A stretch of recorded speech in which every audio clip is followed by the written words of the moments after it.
Curiosity. It seems like one of the defining qualities as a scientist or an engineer.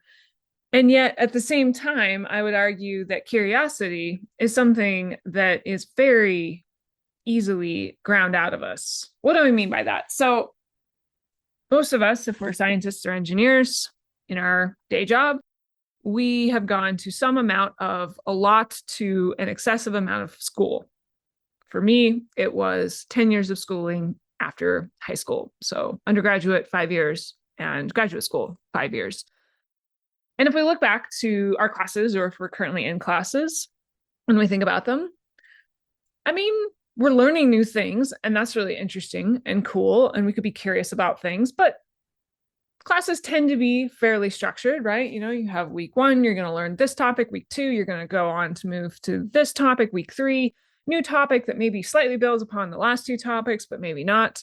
You're going to have readings, you're going to have homework, you're going to have quizzes, you're going to have tests, you're going to have a midterm, you're going to have a final, you might have a final project. That final project might have a presentation.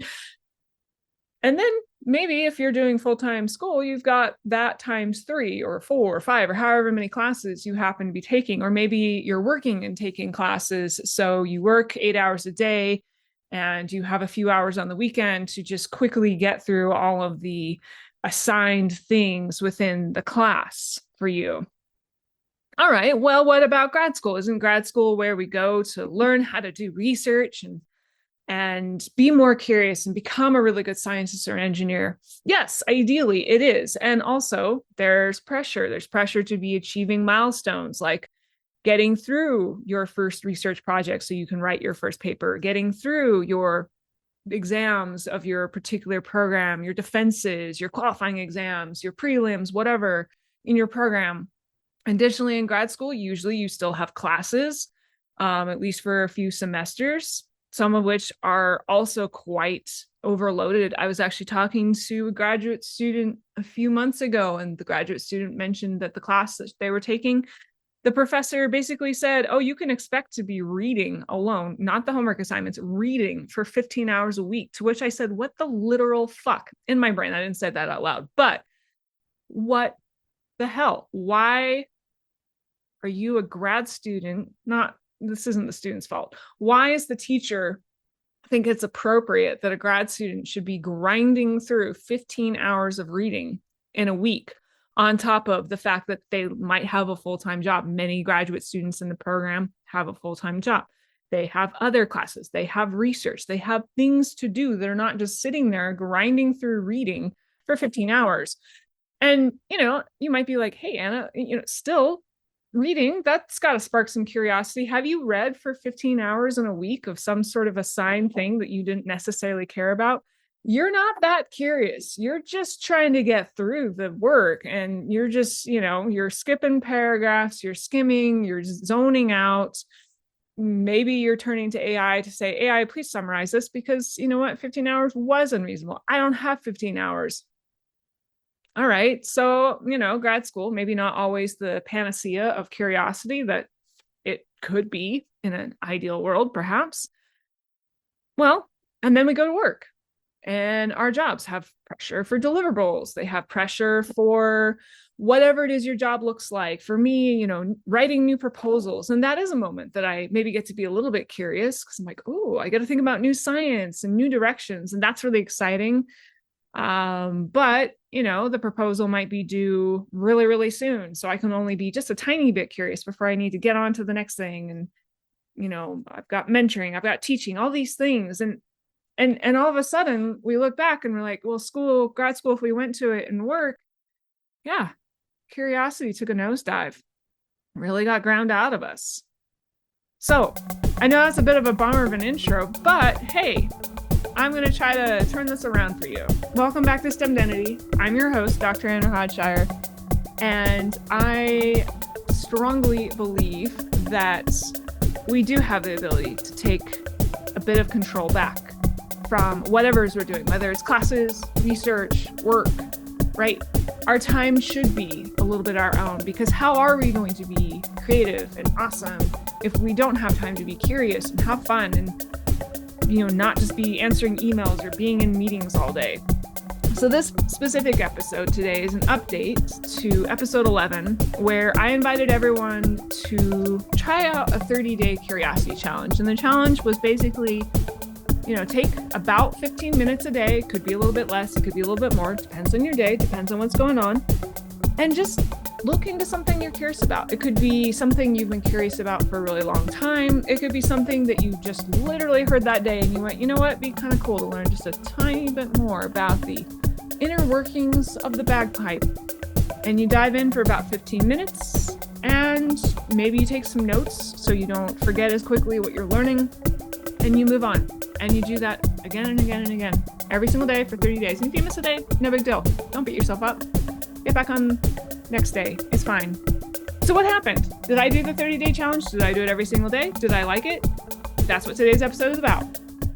And yes, I did do the challenge. And I did it every single day, which I was really proud of. And I really loved it. So what were my curiosities? They were mostly spontaneous, and some of them were long-standing questions. And I took notes. So I both have a sheet, Google Docs sheet that I just took more detailed notes so I could help remind myself what I was learning. And then I also have a spreadsheet that's just, day and the topic. And the reason why I have the spreadsheet is because I was like, you know what, it'd be kind of interesting to see, are there certain trends or patterns to my curiosities? And I would say that, looking at my spreadsheet, there were some trends and patterns, but nothing crazy. A number of my curiosities were from actually the papers I am grading in the class that I'm helping teach this semester. So I'm helping teach a fundamental systems engineering course around research methods. And so all the students are being asked to start to write out, what is their specific research field and what are the research questions that they're going to do in their graduate program. And systems engineering is this really wide field. And there's all sorts of things in systems engineering that I'm completely unfamiliar with. So as I'm reading these students' papers, or introductions rather, questions pop up in my mind. And I go, that's interesting. What is a zero proof or zero knowledge proof rather? What is the Lord's paradox? What does agent-based modeling mean? All these systems engineering concepts that are maybe, bread and butter to a systems engineer who's been around for, decades in the field, but I'm pretty new to systems engineering. So that was actually really fun for me to just go and learn a little bit more about these papers I was reading. Other questions came from, the fiction book I happened to be reading at the time. I was reading a really fun book that happened to mention Lake Windermere, which I'd never even heard of, out in England. And it's the largest lake in England. I was like, wow, that's cool. Never heard of it. Other curiosities led to reading a scientific paper that I hadn't, necessarily considered otherwise. So, it's easy to have that endless stack of papers in your specific discipline that you should be reading, and you feel kind of guilty about it. And you're like, yes, I'm definitely going to get to that stack of tabs or those Zotero.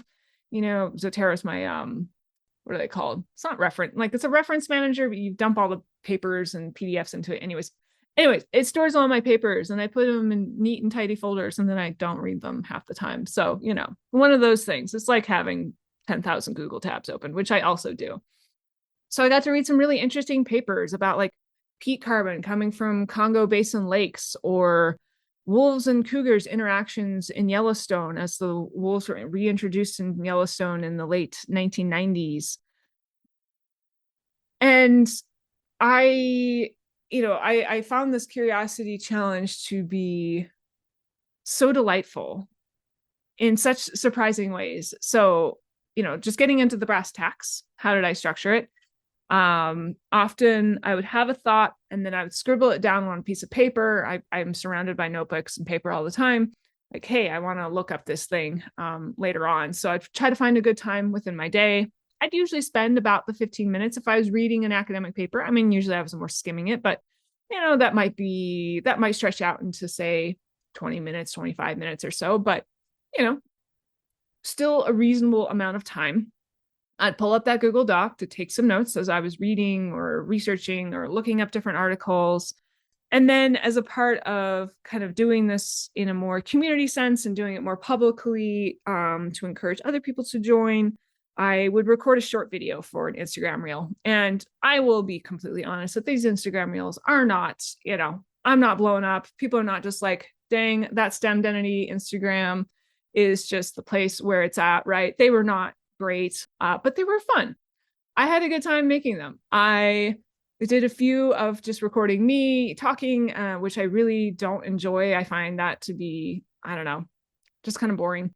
So then I kind of switched over to what if I'm just sketching out ideas as I'm going to maybe help make this more concrete. It's not just someone that you don't know talking to you from, somewhere that you aren't familiar with. It's someone writing out something that you can maybe follow along a little better.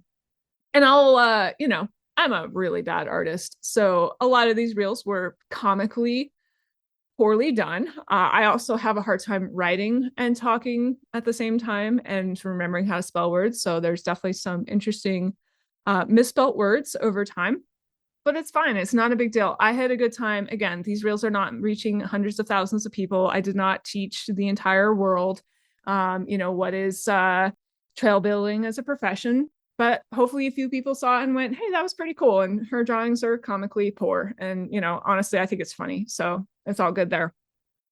But the real value of recording the Instagram reels, besides just kind of being like, oh, geez, wow, I'm not good at writing and talking at the same time, is that I had to learn something and then understand it well enough to teach it back, which, I mean, part of my job right now is teaching. So that was incredibly valuable. I feel like I gained confidence that I wasn't expecting to gain over the last 30 days around my abilities to teach. Because, dirty little secret of teachers, there's definitely the teachers who have, here's my class that I've taught for 15 years for every single spring semester. And well, I haven't changed the slides in, a decade. Right. Like, they're pretty good at what they do because they do it literally every year and it's fine.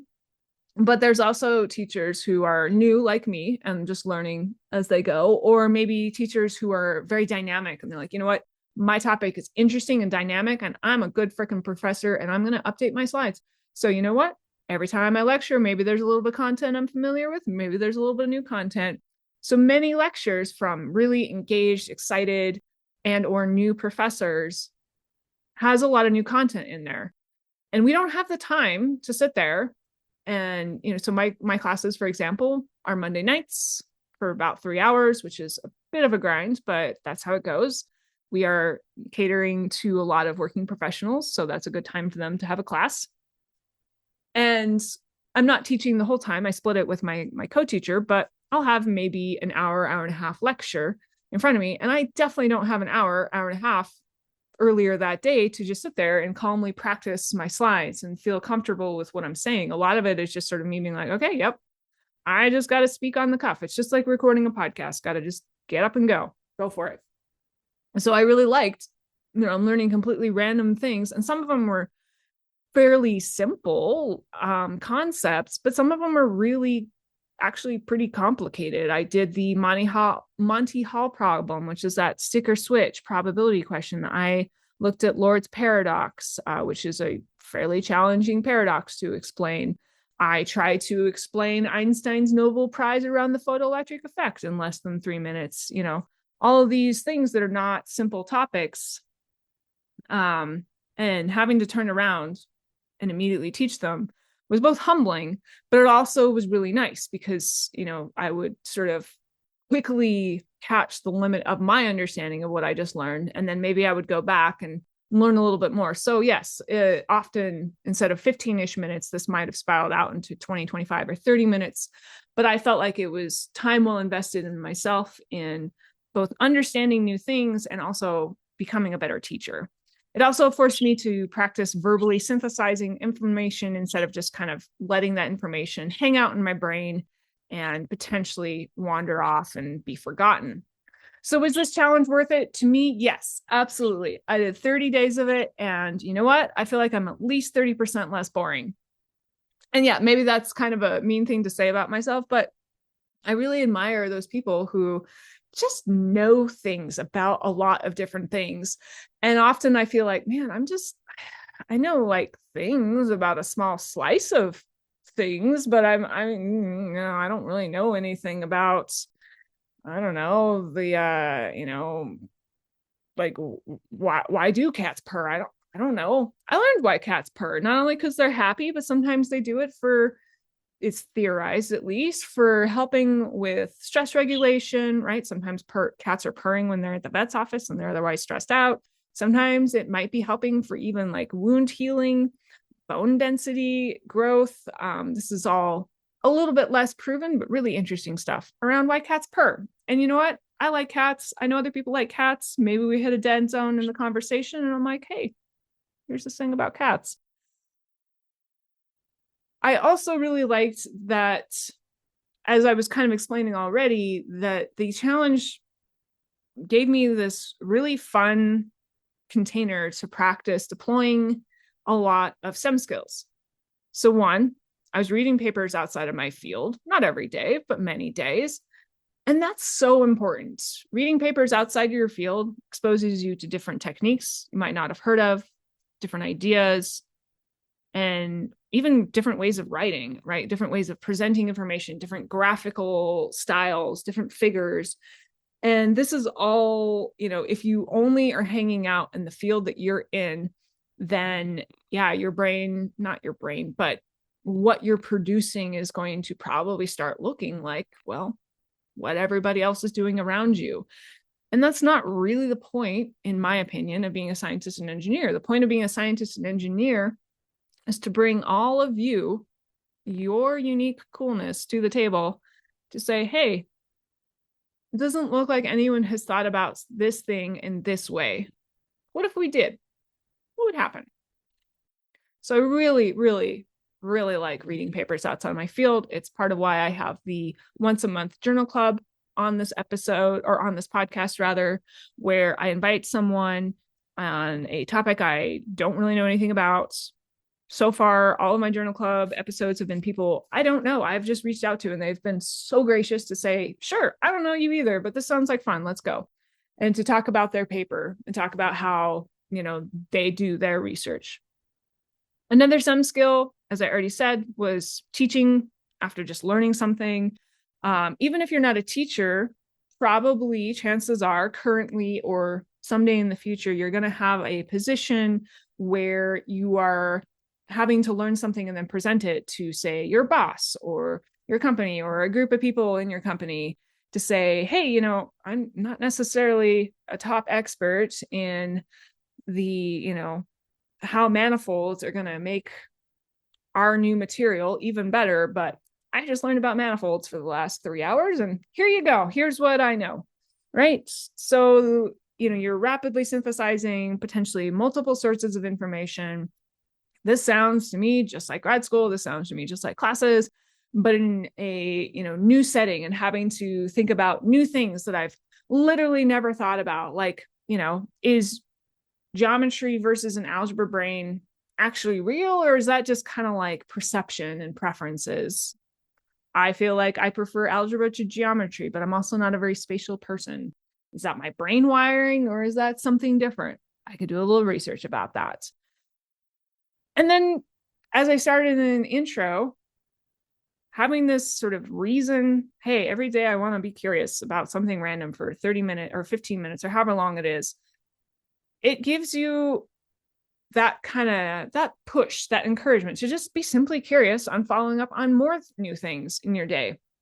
You learn something else random. You've already done your 15-minute curiosity for the day, and you learn something in the afternoon, and you're like, hey, I bet I could spend like 6 minutes just learning a little bit more on that. So I am a better scientist and engineer. I am more prepared. I know more things. I can make new and more interesting connections.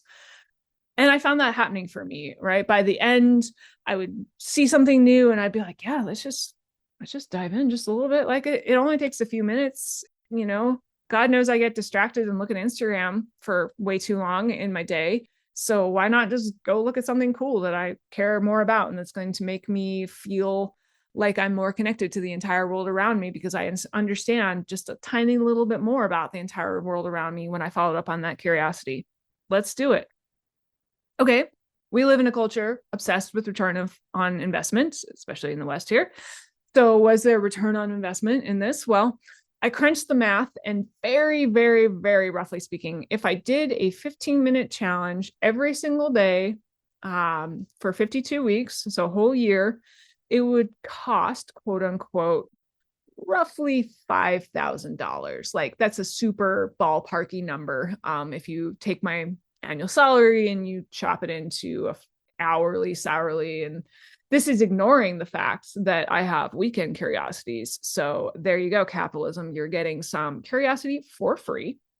So what was my return on investment so far?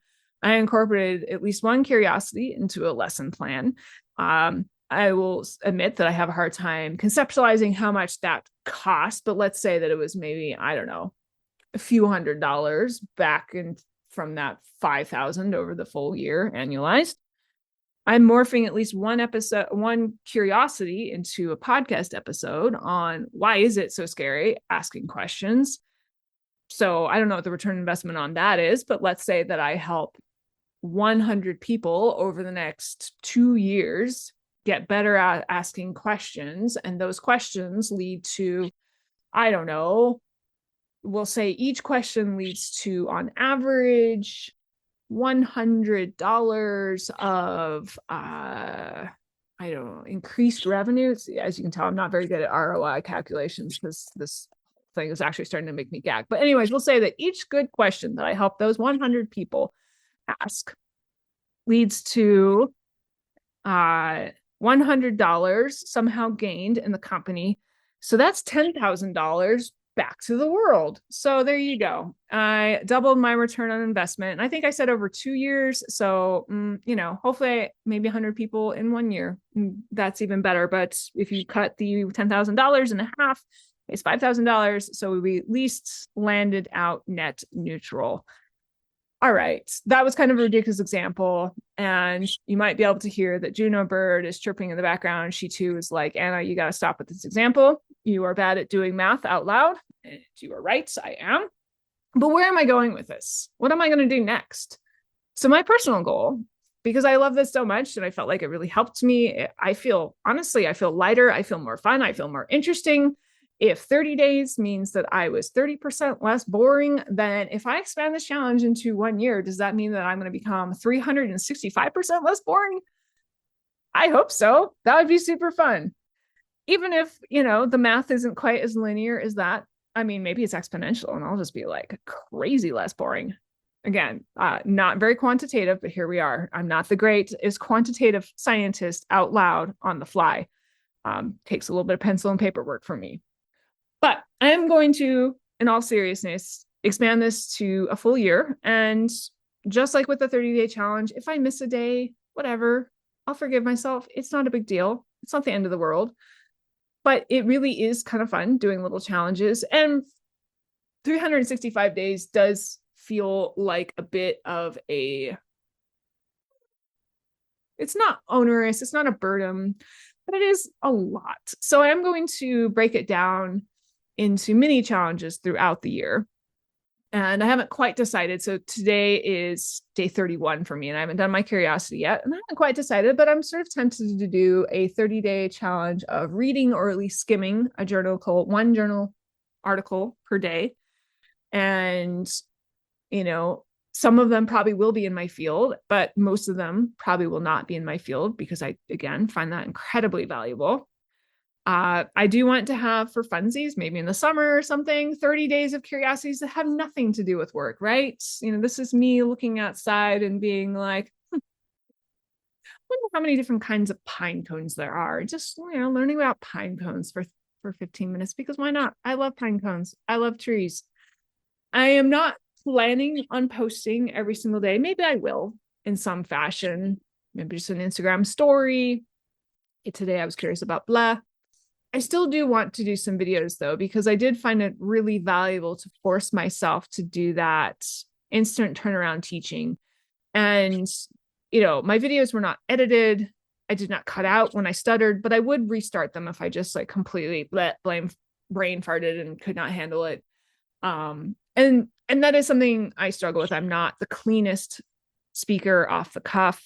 These podcast episodes are not heavily edited. I have moments when I stumble my words. And sometimes I feel like I probably make it worse by calling attention to it, but I also want to normalize that a lot of people do not speak cleanly right off the cuff. See, case in point. And that highly edited, highly curated things are, in my opinion, actually reasonably disingenuous and somewhat do the world a disfavor, right? Because we're comparing ourselves, whether we realize it or not, to all the things we're being exposed to. So if we're being exposed to perfect looking people who speak perfectly, and we are neither perfect looking, I have a face for podcasting, and we are not perfect speaking, yeah, it can be really rough on the tiny little ego, tiny little screaming ego inside of us saying, you shouldn't do things publicly because it's not perfect. So I do want to keep posting, not only for my teaching, but again, to sort of keep emphasizing not everything has to be perfect. I'm a terrible fucking drawer, and yet I went out there with a little whiteboard and I was like, look, we got stick figures. You get the idea. We'll move on.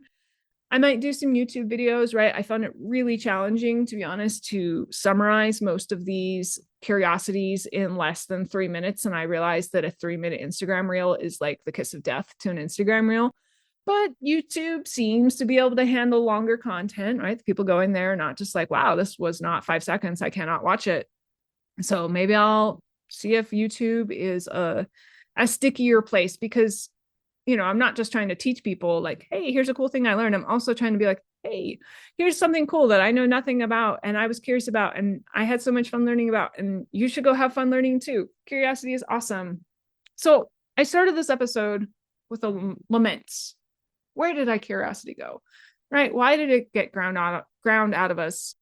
And then I sort of brought it around, like, I did the thing and it was super fun. And it is super fun. And I really highly encourage everyone listening to give it a go.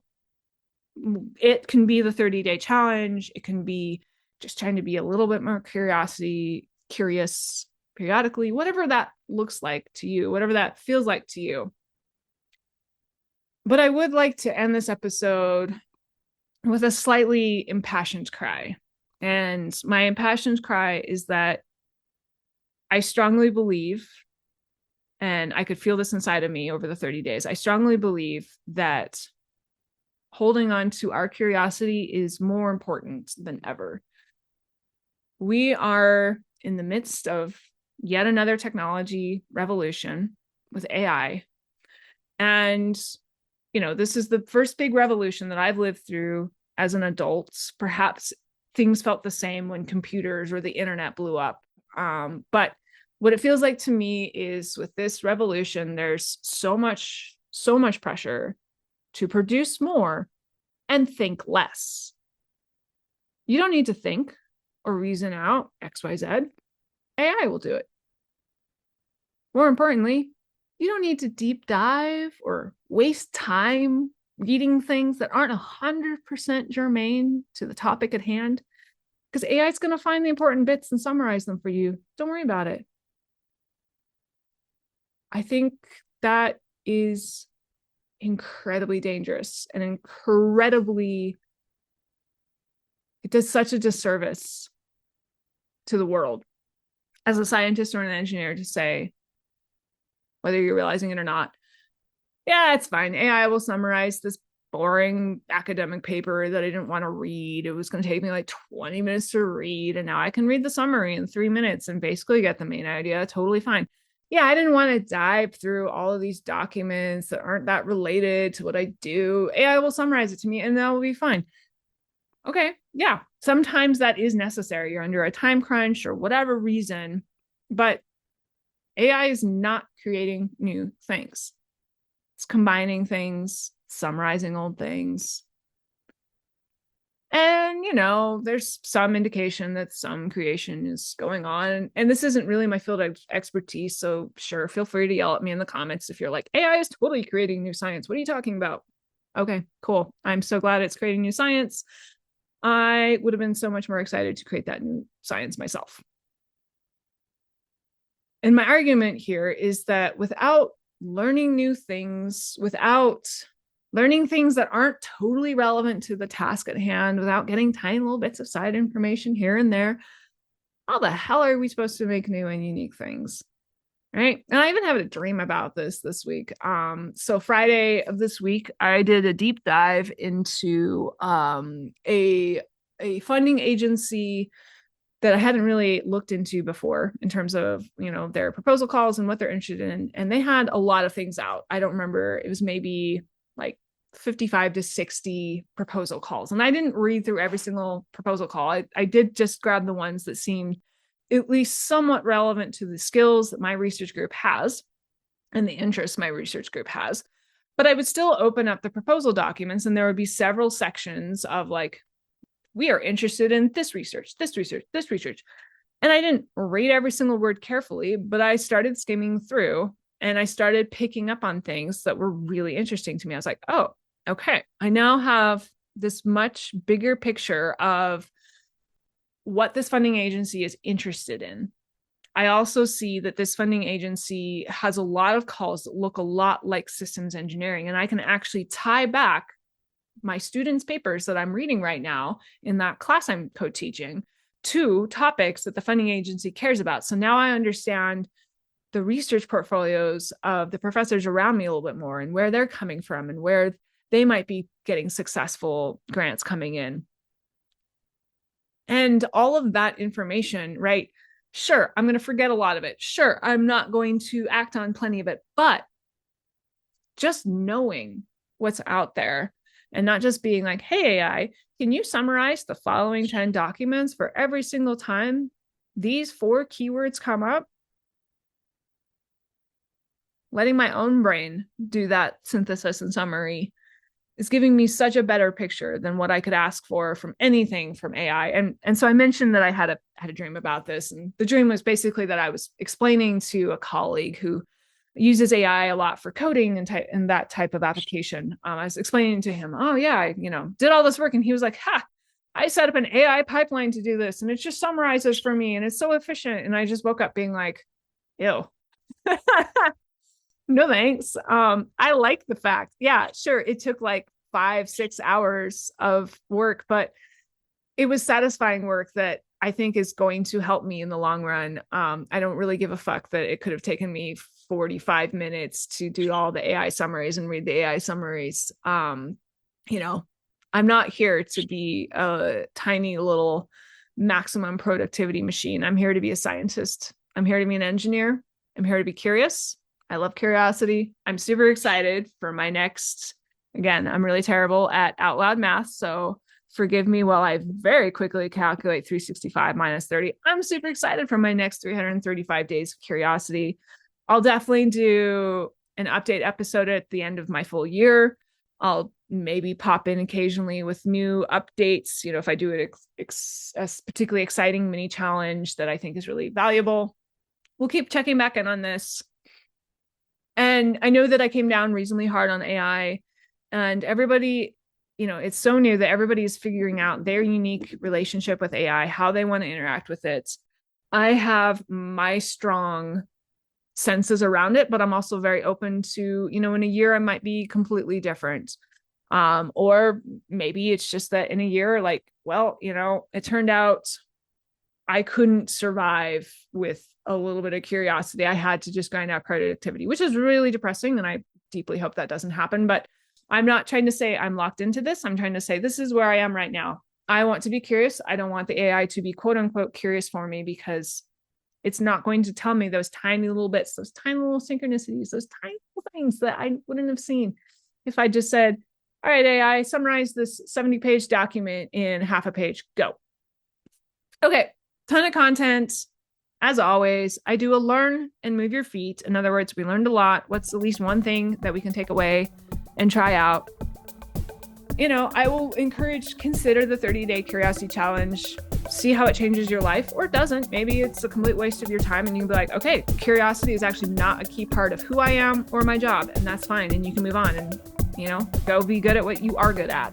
Turns out I feel like I'm actually pretty good at being curious, which is really exciting to figure out about myself, because again, I felt like I was boring. And now I'm like, I'm not boring. I'm just too busy. So if the 30 days is feeling like too much, Hannah, calm down, I need less. Cool. What if you just followed one random curiosity just once this week? Just try it out. A couple minutes. do a slightly deeper dive beyond, if you use like Google as your search engine, and there's the, what is it called? I can't even believe I can't even think of like their little summary at the top, the AI summary. It's fine. I'm just going to type this in. AI overview. There we go. Go slightly beyond the AI overview, even one article, whatever. Just see how it feels. Maybe you'll like it. All right. So that's the episode. Thank you so much for listening. I really appreciate it. As always, I do a song of the week. And this week, super fun song that popped up in some playlist somewhere that I'd never heard. It's Wasted by Maggie Koerner. That's Koerner. So apologies if I slaughtered the last name pronunciation. As a reminder, this episode, this podcast, all of it, it's not affiliated with my research and teaching roles at Colorado State University, but it is a part of my belief that we can all take back some of our time, some of ourselves, some of our curiosity, some of our passion, some of our interest, some of our fun, some of our delight in being scientists and engineers. And when we take that back, magic happens. And that magic is that creativity, that discovery, that ability to interact with others in a kind and loving way instead of an angry and impatient way, that ability to build a better world. And I know that maybe sounds really lame, but that's what I believe. And if it sounds lame, then I'm probably triggering something inside of you. So, here we are. We live in a world of algorithms. You know it. I know it. To get this podcast out there, if you felt like it was helpful, I really appreciate a share with a friend, subscribe, rate, review, all those things that help get the podcast seen just in front of a few more people. The music was by XSS. You can follow me on Instagram at STEMdenity. I do have notes, right? If you're listening along, you're walking on your dog walk or outside driving, whatever, and you're like, this is cool, but I'm going to forget half of it or most of it because I didn't take any notes. I have a tracking sheet of notes. So there's a link in the show notes you can find and sign up for the show notes, just summaries. And if you thought this was really cool and you're like, you know what, I could use a little more help finding that spark of curiosity in me, or whatever it is that I feel like I'm missing right now in my STEM job for me to really be able to show up how I want to show up, then I would love to talk. I would love to talk to you one-on-one. I'd love to talk about how we can work together, how I can help you individually, personally, with whatever you're struggling with. So there's a link in the show notes for just a free 30-minute chat. Let's hang out. Let's see what's happening. Let's see how I can help you. I really appreciate everyone who listens to this, and I will see, or at least talk to you next week. Stay curious.